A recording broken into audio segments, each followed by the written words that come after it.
What's happening, everybody? Justin, Bridgewater's finest on YouTube, Blockbuster_guy on Twitter, and welcome to week 16 of my weekly CFL football pick show for the 2025 CFL season. I thank you kindly for begging your patience. Well, I wasn't just feeling my best coming out of work yesterday. I was really tired, so I thought, you know what? In order to properly attack this week of CFL fantasy football and football, I should probably take an extra day. So I'm never going to regret taking the extra day. I'm glad I took it because I feel infinitely better right now than I did when I got home from work yesterday. So I'm ready to tackle this week in football. Ideally better than I did last week because I was only 5-7 across the picks last week. And it's been obviously a slow couple of weeks. I think that's only 8 wins in 2 weeks, which is so far below my standard I can't even see it from where I'm at. So let's work towards getting closer to that standard that we like to be at. 2-2 straight up and 2-2 on the totals. Where I really struggled last week was against the spread, and I'm back to even money against the spread on the season at 29-29. Still 12 games over 500, picking the league straight up with 35 wins, and still 9 games over 500 overall on the season. So everything's within striking distance here. Everything is still within striking distance, still a decent amount of runway in this season. Still have a lot of work to do. CFL Fantasy last week, I came up with my second best score of the entire season last week at 151.2 in the fantasy game. That brought me up to 1762.5 on the season, average of 117.5 points per week. Again, my best CFL fantasy season since I started playing the game several years back. Sitting inside the top 150 now with the overall rankings in CFL Fantasy at number 134, jumping up 93 spots last week overall. The top 500, I'm inside that by about 80 points, so I'm very comfortably now inside the top 500. And the top 250, I'm inside by about 35, a little more than 35 points, which again is not a given that I'll stay there, but 35 points, it's a nice little buffer as long as I don't completely capsize in any week coming up. In my 2 fantasy leagues, CFL Central as well as Christina Costabile's league. In CFL Central, I'm now inside the top 15 overall. Remember, that's the biggest CFL fantasy league in the entire game. 13th place out of 1,361. So I'm officially inside the top 1% in that league, which is super cool. Jumped up 16 spots last week. And in Christina Costabile's league, I cracked inside the top 15 at exactly 15th place out of 377, a jump of 5 spots. A big part of that was due to my MVP performance from last week, which was REDBLACKS quarterback Dustin Crum, putting up 365 all-purpose yards and 3 total touchdowns, good for 33.8 points with the 2 times captain multiplier on it. So it was a pretty solid week there for my guy Dustin Crum, and he got rewarded by probably going back to the bench this week. Our 4-game slate here for week 16 in the CFL looks like this. The Montreal Alouettes stay on the road from last week. Back-to-back road games. This time they travel to Toronto to take on the Argos, looking at a quarterback change of their own. The BC Lions are on the road in Calgary, taking on a Stampeders team coming off of their bye. You got the Winnipeg Blue Bombers staying on the road from last week in Ottawa, taking on the REDBLACKS. And the Edmonton Elks also stay on the road. They travel to Hamilton to take on the Ticats. At 10-3, coming off of a loss last week, the Saskatchewan Roughriders are on bye this week, but they did become the first team in the CFL to clinch a playoff spot for 2025. Not exactly the way they wanted to do it, but they've got time to build the momentum heading into the playoffs.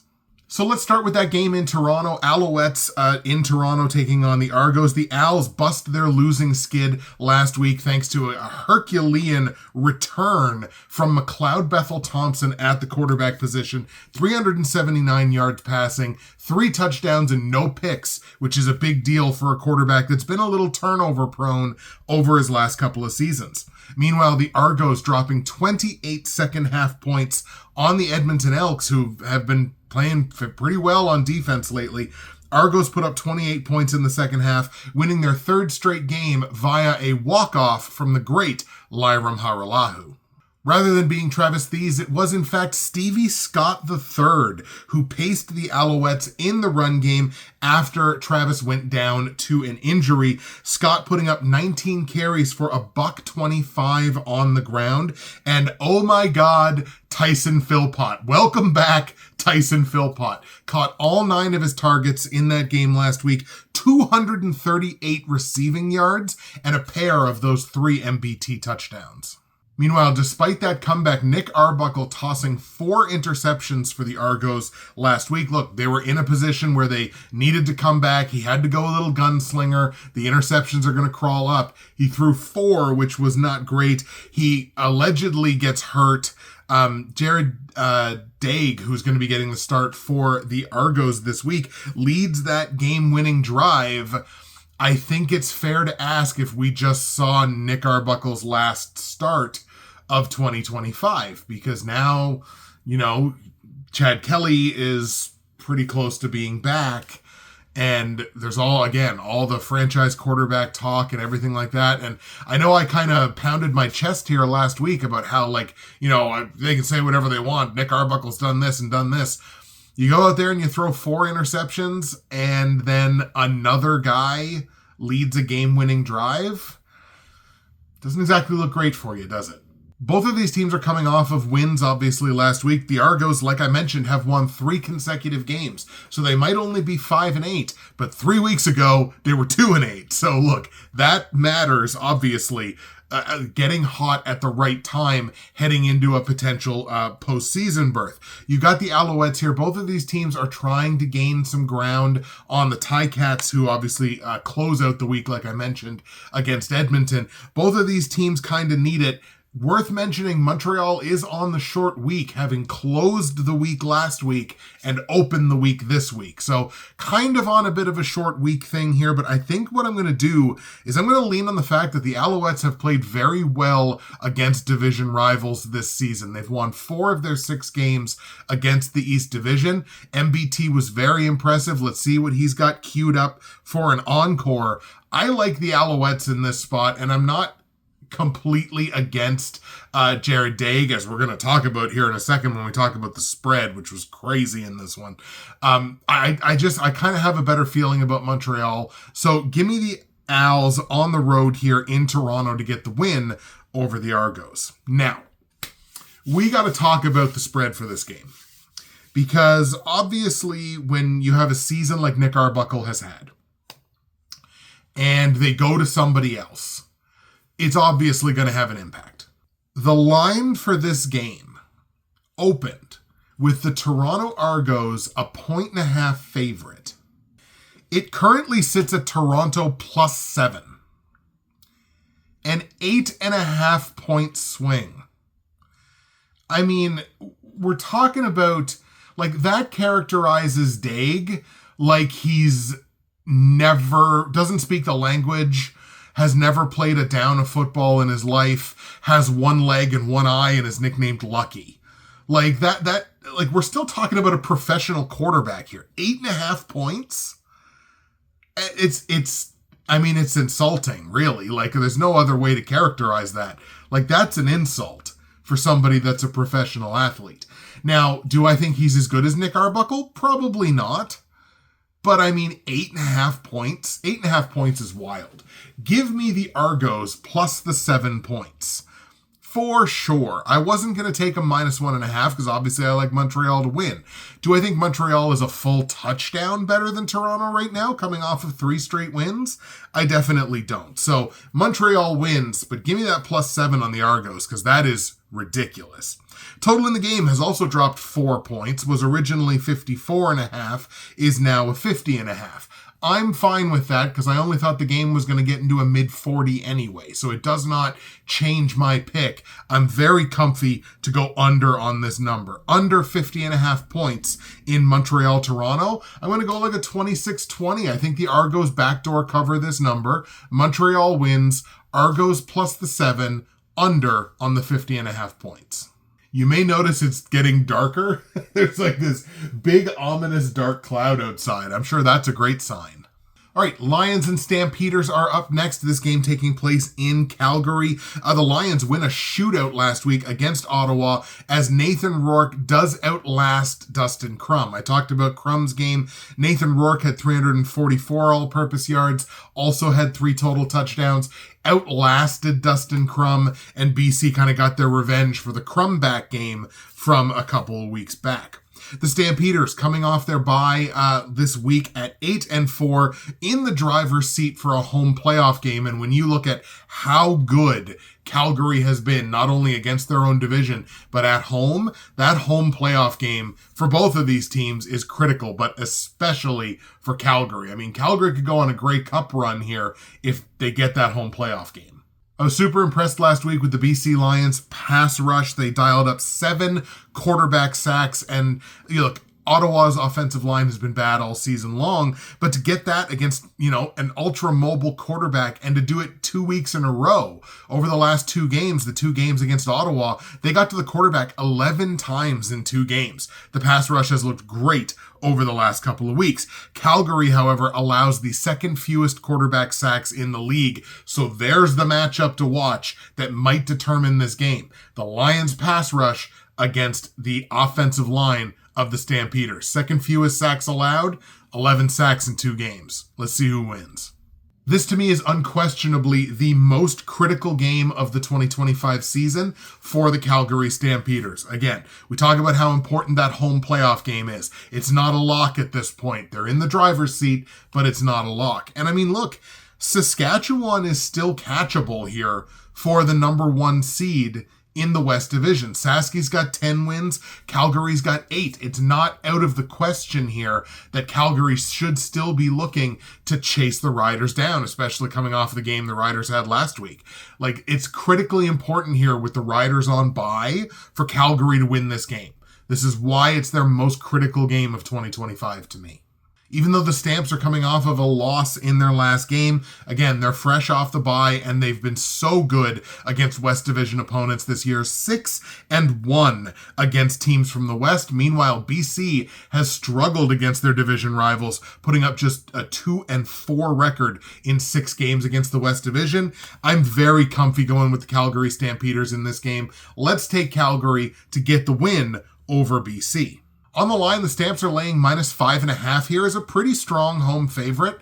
I think I'm going to have to lay those points. BC is an objectively better team at home than they are on the road. Calgary's been great in their own building. It's less than a touchdown. I don't necessarily think these 2 teams are split by that much, but in this context, I think I got to lay the 5.5 here on Calgary. Total in the game set at 55 points, not the largest total of the week, mind you.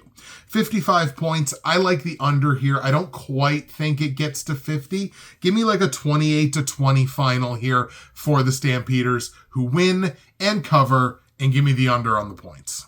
Our third game sees the Winnipeg Blue Bombers travel to the nation's capital to take on the Ottawa REDBLACKS. Winnipeg, 3 straight losses for the Bombers and now playing their 10th consecutive football game since they had their last bye. Bombers, like I said, dropping their 3rd straight, a massive performance in the run game. 26 carries, a $198 and a score. Can't overcome a pair of very critical interceptions from Chris Streveler starting at quarterback. Looks like Streveler probably going to get the start again this week. Meanwhile, for Ottawa, their defense, speaking of the defense, REDBLACKS, they can't reward another huge effort from Dustin Crum, which we talked about a little bit earlier. A game like that, Ottawa probably shouldn't have lost. And the defense just couldn't get it done. They've been very, very touchy for the majority of the season.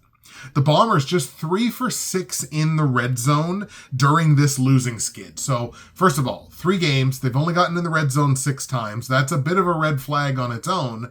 They've only got 3 touchdowns in those 6 visits. Red flag is getting larger. Meanwhile, they've given the ball away 9 times during this 3-game losing skid. The flag is now encompassing the whole screen. For the REDBLACKS, what did I say about them last week? Utter glass cannons, especially against teams that are kind of track meaty types of teams where the defense may be a little questionable. The offense tries to outscore the defense, track meet types of teams. That was what we saw last week for the REDBLACKS. They were in a track meaty type of situation. Defense couldn't hang on. They are glass cannons. They can score a ton of points. They get a ton of points scored on them. So looks like that criticism kind of rang true. Like I mentioned off the top, this is back-to-back road games for the Bombers, and again, it's their 10th consecutive game without a bye, which in this league, where you have 3 byes every season, to play 10 straight games without a bye, everybody on that roster has to be feeling that. There's no not feeling it. If you've played in all 10 of those games, you are hurting because your body is used to having a break earlier than that, and they haven't been able to get it in quite some time, 2.5 months. Neither one of these teams are super impressive kind of in context of this game. The REDBLACKS have not done great against the West Division. I think they're 3-5 that I got? 3-5 against teams in the West Division. So, a solid losing record there. Meanwhile, Winnipeg has not played very well away from Winnipeg this year, only winning 2 of their 7 road games. Ultimately, I think I'm going to lean on the rest discrepancy here. I think I'm going to take the Ottawa REDBLACKS to get this win at home against Winnipeg. Again, just don't trust the Bombers on the road, especially with that much of a rest discrepancy in there. So give me the REDBLACKS at home to get the win over the Bombers. On the line, Ottawa's laying -3 here on the news that Drew Brown is likely to play in this game. You've got that revenge angle on there as well. Drew Brown, obviously a multi-year member of the Winnipeg Blue Bombers, now obviously over with Ottawa when he can stay healthy. I like him to win. It's just like the highest end of my small price to pay. So I guess I got to lay the -3 here. I was much more comfortable when this number was like, I think -1 or something a little earlier in the week. I would have felt a lot better about that. But -3, I will go ahead and lay it. Total in the game set at 52.5 points. I do feel like an over is coming here. Once again, track meaty types of teams. Give me an over on the 52.5 point total. I'm going to go 30-26 in favor of the REDBLACKS. I actually think their offense has a higher upside with Crum than it does with Brown on a more consistent basis. So I wouldn't be going back to Brown before I absolutely had to, but I don't get to make those decisions. Give me a 30-26 final. REDBLACKS win, REDBLACKS cover. Give me an over on the 52.5. And the last game we're going to look at, the Edmonton Elks on the tail end of back-to-back road games in Hamilton, taking on a Ticats team that's now won 2 straight. No other way to characterize last week for the Elks. They let that one slip away against Toronto, coughing up an 11-point lead at halftime. Like I mentioned, the Argos put up 28 points in the second half in that game. Elks should have won that game. They did not. Probably the first game that I can really say that since Fajardo has taken over at quarterback. Like, man, they really should have won that game and didn't. Bo Levi Mitchell, meanwhile, for Hamilton, has a bounce-back game, 230 yards passing, 2 touchdowns, and no picks. And Greg Bell stays hot for the second week in a row. Bell touched the ball 25 times, 168 all-purpose yards, a pair of visits to the end zone, 1 on the ground, and 1 through the air. So Greg Bell definitely staying hot, and the Ticats win their second straight game as a result. Isn't it funny how that works? And I'm kind of mentioned Cody Fajardo off the top because Fajardo's not the problem here for the Elks. He went 25 of 28. Only 3 incomplete passes in that entire game. 229 yards passing, which is not great, but a pair of passing touchdowns, no picks. It was a winnable effort. Cody Fajardo has not been the problem in games that he started that the Elks have lost basically all season. The Elks have their worst defensive showing. I would say this is easily their worst defensive showing in a month. 6 weeks, and it's at a bad time because they're still trying to chase down those teams that are in front of them for a playoff spot or looking at the crossover. Not a good time for the defense to kind of go back to a pumpkin. Meanwhile, the Ticats defense, who I've been praising for a decent amount here over the last couple of weeks, they bent but they didn't break. They waited for the opportunities that they knew were coming in that game last week. You know you're going to have opportunities coming against against a quarterback like Chris Trevler. You know those opportunities are coming. They waited for those opportunities. They took advantage of those opportunities, resulted in a second straight win. As I said off the top, this is back-to-back road games for the Elks, and they're back-to-back road games for a team that has not played great on the road this year. Only 2 wins in their 7 road games, kind of like Winnipeg, like we just mentioned in the previous game. And this is also 9 consecutive games for the Elks since they last had a bye. So once again, same deal as Winnipeg. If you've played all 9 of those games, you're starting to feel that. Your body's not used to that. It's used to getting a break earlier than that. So 9 straight games, it plays a big factor.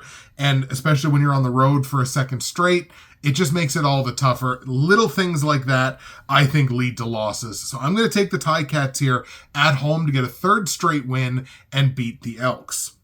On the line, Hamilton laying -6 here as a very strong home favorite. I am going to lay those points. It's still under a touchdown. I do think the Ticats are probably about a touchdown better than the Elks, certainly the Elks team that we saw last week. So let's go ahead and lay the -6.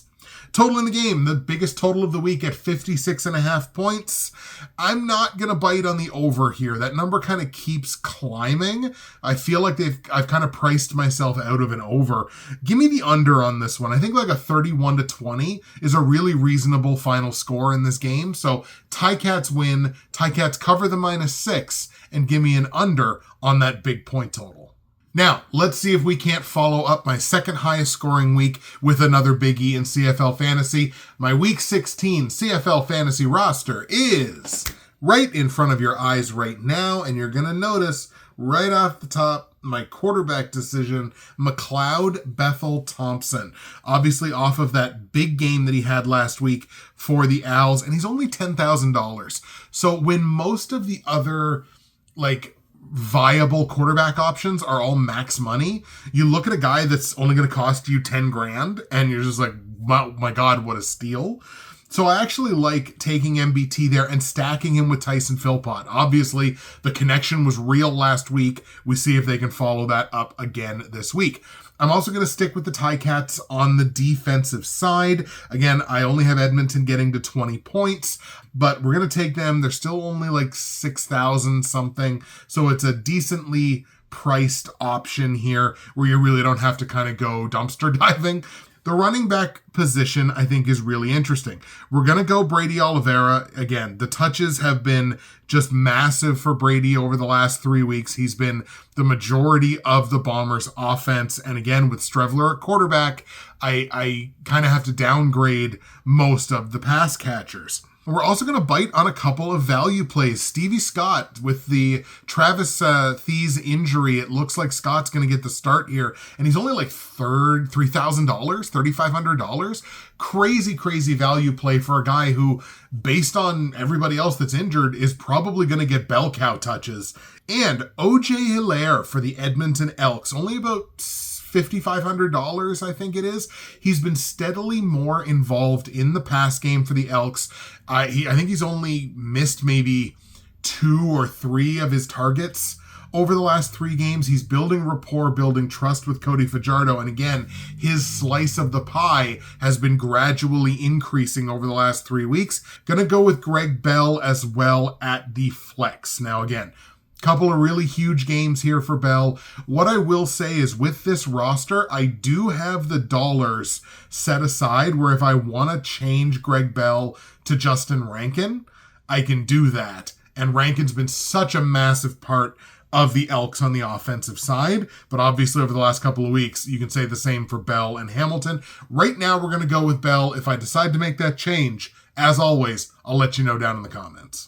There you go, folks. Those are my picks and those are my plays for Week 16 in the CFL. We'll go over them here with you one more time. I've got the Montreal Alouettes beating the Toronto Argos in Toronto 26-20, taking the +7 on the Argos in a game that stays under the 50.5 point total. I got the Calgary Stampeders beating the BC Lions in Calgary by a final score of 28-20, laying the -5.5 here on Calgary in a game that goes under the 55 point total. I got the Ottawa REDBLACKS beating the Winnipeg Blue Bombers 30-26 in Ottawa, laying the -3 on the Red Blacks in a game that goes over the 52.5 point total. And in Hamilton, I've got the Ticats beating the Elks 31-20, laying the -6 on the Ticats and going under the 56.5 point total. I got 3 home teams winning this week. I'm taking all 4 home teams against the spread. What could go wrong? That's it for me, Justin, Bridgewater's Finest on YouTube, Blockbuster_guy on Twitter. Enjoy the games in Week 16. Once again, appreciating your patience with me, taking the extra day to get this episode out. We will see you again for Week 17. And boy, oh boy, we're getting pretty close to the end here. I know the picks have been a little chilly lately, but trust me, we're about to heat up here down the stretch.